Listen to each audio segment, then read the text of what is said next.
Le ministre du Développement durable chez Leroy Merlin pour informer sur l'identification des produits polluants. Les habitants de Grigny ont appris leur très prochain changement de mer, du kayak polo, du judo, du hockey sur glace pour les Essonniens ce week-end. Développement Patrice Arditi.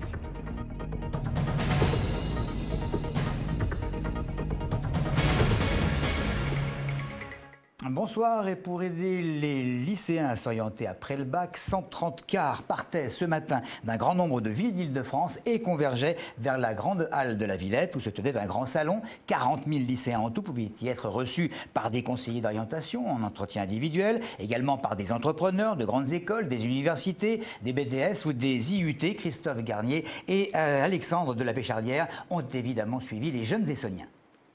Ce matin, la quasi-totalité des élèves de terminale du Parc des Loges de la ville d'Évry se rendaient à Paris pour se renseigner sur leur orientation d'après-bac. Comme eux, 40 000 élèves convergeaient vers la grande halle de la Villette grâce à 130 bus mis gratuitement à disposition des lycées par la région Île-de-France, la RATP, Aéroport de Paris et le Salon. On estime que c'est important de pouvoir que ce salon ne soit pas le salon des Parisiens, c'est le salon de l'Île-de-France. Et ça, c'est vraiment, on y tient énormément et on se démène parce que tout ça a un coût aussi pour l'organisateur. Mais voilà, on se démène pour travailler avec nos partenaires pour essayer de faire en sorte que l'information elle soit accessible à tout le monde. Ça permet de faire découvrir un maximum de filières, un maximum de personnes venues. Moi, je viens d'Évry, donc venues de tous les coins de la région parisienne. Ça leur permet d'avoir accès à un grand nombre d'informations.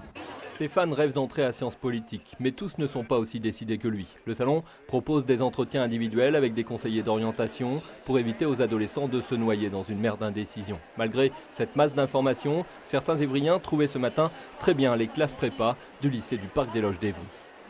Les profs de prépa sont tous bons et qu'il faut mieux prendre quelque chose à proximité et rester dans le cadre familial, etc. Et je pense pas être prêt encore à partir à Paris tout seul. Et je sais pas si je garderai un sérieux en partant loin de chez moi.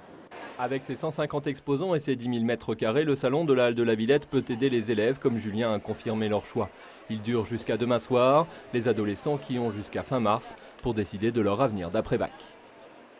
Nous l'évoquions dès hier soir, la ville de Grigny va changer de maire. Claude Vasquez, en poste depuis 25 ans, cède son siège et c'est son premier adjoint qui lui succède. Claude Vasquez qui, depuis quelque temps, se disait fatigué et annoncera son intention demain avant une passation de pouvoir à son jeune remplaçant le 11 février. Côté opposition, eh bien, on regrette que l'élu n'ait pas choisi l'organisation d'une municipale anticipée. Ça, c'est de la politique. Mais qu'en est-il au niveau des simples administrés de la ville?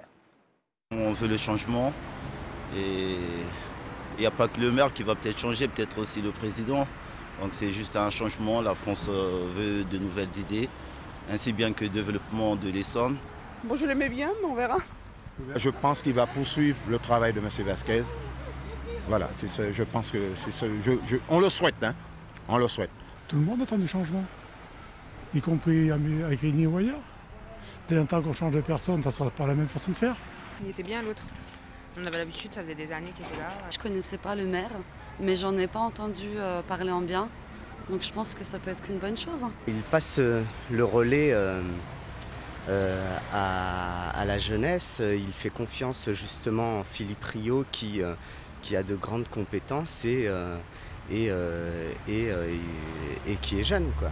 On ne fait pas du neuf avec du vieux, hein.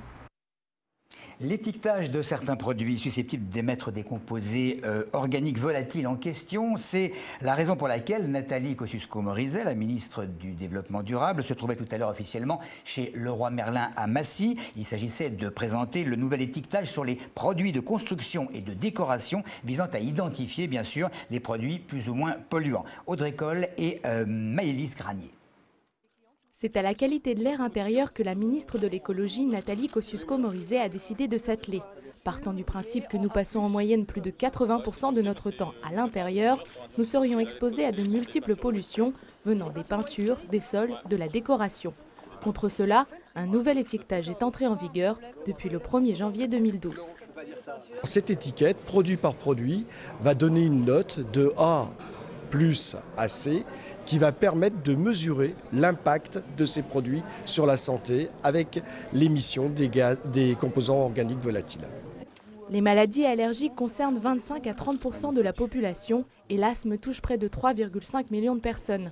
Les produits étiquetés A+ permettent de protéger de façon certaine la santé des enfants ainsi que la nôtre, même si la ministre reste rassurante sur les produits notés C.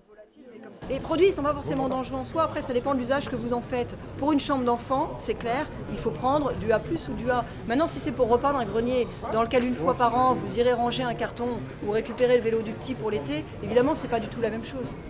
Le nouvel étiquetage ne devrait en rien influencer les prix selon la ministre. Pour le moment, seuls les nouveaux produits devront obligatoirement être étiquetés. C'est seulement en septembre 2013 que tous les emballages devront porter leur nouvelle note.